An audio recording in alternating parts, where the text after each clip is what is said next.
तो दोस्तों, इस चैप्टर की शुरुआत में हमें मशीन गॉड को दिखाया जाता है।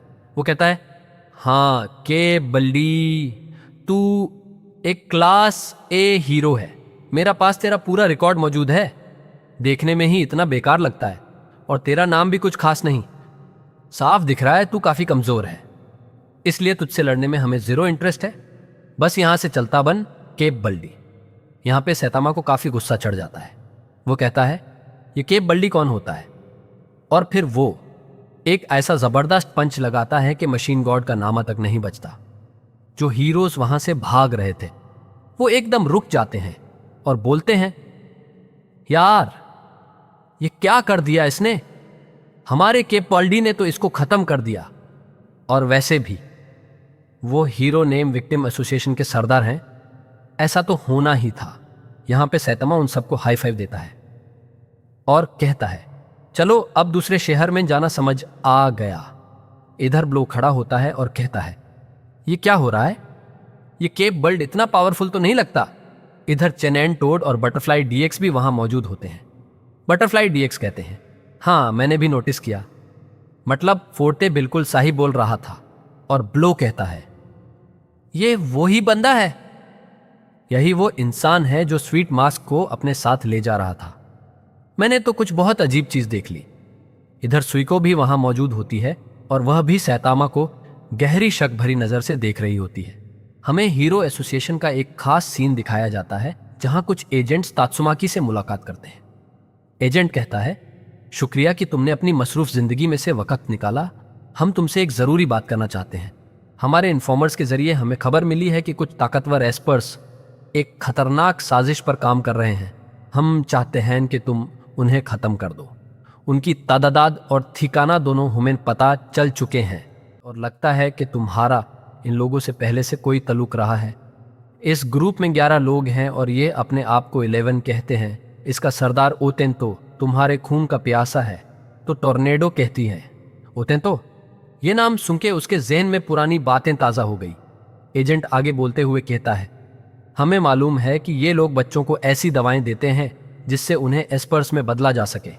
जब पुलिस ने इन्हें गिरफ्तार करने की कोशिश की तो पूरा ग्रुप ही हवा हो गया। टॉर्नेडो कहती है, मैं खुद इन्हें तलाश कर रही थी। ये तो बड़ा अच्छा मौका आया है। और हमें फ्लैश का सीन दिखाया जाता है। एजेंट्स यूज बताते हैं कि आज सुबह सुबह कोई हमारी हेडक्वार्टर्स में खामोशी से दाखिल हुआ और मेज पर खून से लिखा एक खत छोड़ गया। उसमें लिखा था, अबैंडन्ड मैसेज तुम्हारा, इंतजार कर रहे हैं वहां जहां कभी एक गाउन हुआ करता था। एजेंट कहता है कि इस शार्क्स ने हमारा सिक्योरिटी सिस्टम इतनी चालाकी से तोड़कर अंदर आए कि पूरी चौकसी किसी काम ना आई। लगता है ये अबैंडन्ड मैसेज काफी खतरनाक तंजीम है। फ्लैश कहता है, अबैंडन्ड मैसेज, ये नाम मुझे तब से याद है जब मैं निंजा विलेज की कत्लो घरात की तारीख पढ़ रहा था। अबैंडन्ड मैसेज का मतलब है ऐसी तंजीम जो पैसे के लिए नहीं बल्कि इस दुनिया की आबादी घटाने के लिए कत्ल करते हैं। मुझे सिखाया गया था कि इनसे कभी किसी भी सूरत में वास्ता ना रखो। लेकिन इस खत में जो खून की तलाश है तो वो सब कुछ सच साबित करती है। ये वो ऑर्गेनाइजेशन है जिसने हमेशा निंजा दुनिया को तबाह किया। ये मिशन आसान बिल्कुल नहीं होगा। फ्लैश एजेंट से कहता है, ठीक है, मुझे कुछ दिन चाहिए। मेरा अंदाजा है कि 4 या 5 दिन काफी रहेंगे।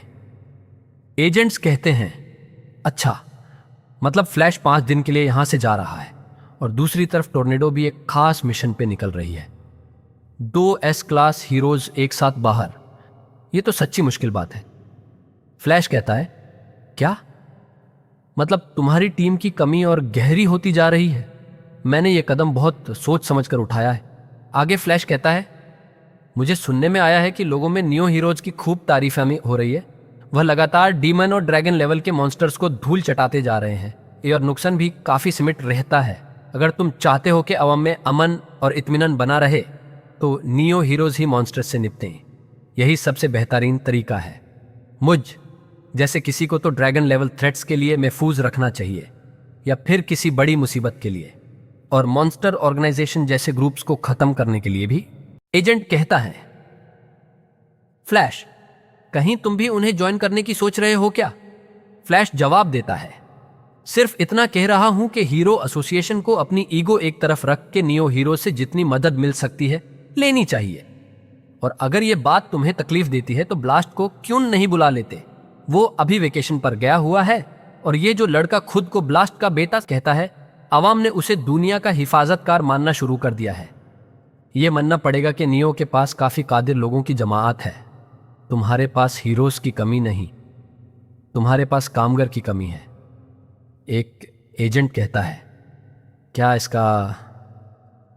दूसरा एजेंट कहता है, खामोश रहो। इसका कहना बिल्कुल दुरुस्त है। एजेंट आगे कहता है, अगर तुम काल की खबर देखते तो तुम्हें अंदाजा हो जाता कि वो ऐसा क्यों बोल रहा है। हाल ही में 5 ड्रैगन लेवल के मॉन्स्टर्स एक साथ नजर आए, लेकिन जहां त्सुमाकी की लड़ाई हुई वो शहर पूरी तरह तारामोर हो गया और इसे दोबारा बनाना बहुत मुश्किल है। लेकिन एलसी सिटी में नियो हीरोज की राहनुमा बलू ने एक बड़े मॉन्स्टर को हराया और शहर सिर्फ आधा ही टूटा। ब्लू को खुद कोई चोट तक नहीं पहुंची।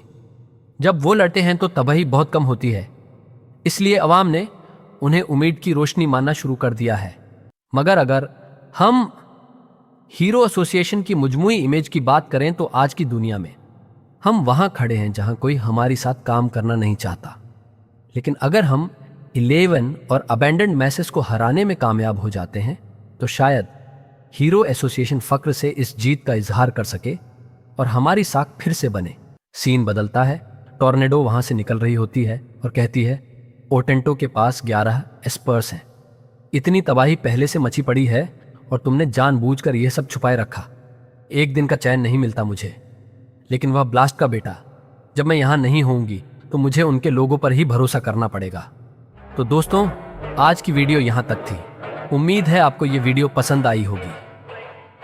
अगर अच्छा सा लगा तो लाइक जरूर करें, अपने दोस्तों के साथ शेयर करें और चैनल को सब्सक्राइब करना बिल्कुल मत भूलना।